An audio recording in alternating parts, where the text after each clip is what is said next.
My name's Olivia James. I'm a full-time singer, dancer, actor, and just recently became a part of the Kent-Denver family.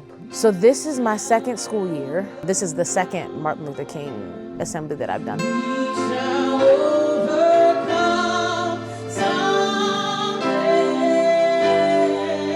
It's different each year. Last year it was, talking about African American music and its influence. And this year we were talking about African American music, Black music, being used as a tool for both resilience and resistance.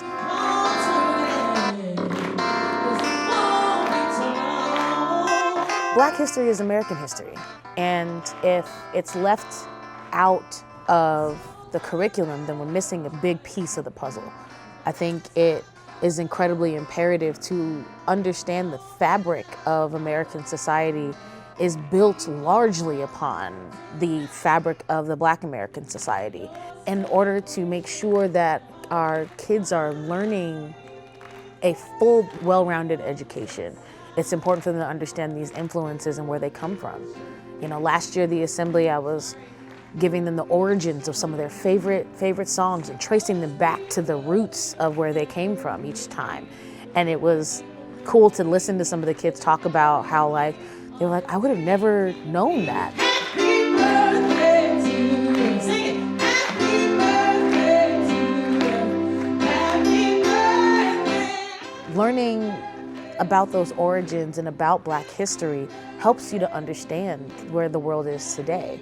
It is something to be said about the resilience and the defiance of choosing joy while simultaneously fighting for equality and fighting for liberation. And it's important to know that even in these times of struggle, in every single facet, in every single era of it, from enslavement to Jim Crow to the 80s and 90s and even now, that while these things were happening and while they were atrocious and while they still are atrocious, joy is an act to show the oppressor that the oppressed refuses to be stamped out. And it is important to understand that in the way that kids understand their lives. Tenacity is not just about, getting back up and doing it again because you have to, but you do it because you need to, because you want to, and fighting to get to the joy at the end of the tunnel. And that's the most important part of it. I'ma keep running because the will don't quit on themselves. Thank you guys for making out with me. Please have a great day. I will see you next time.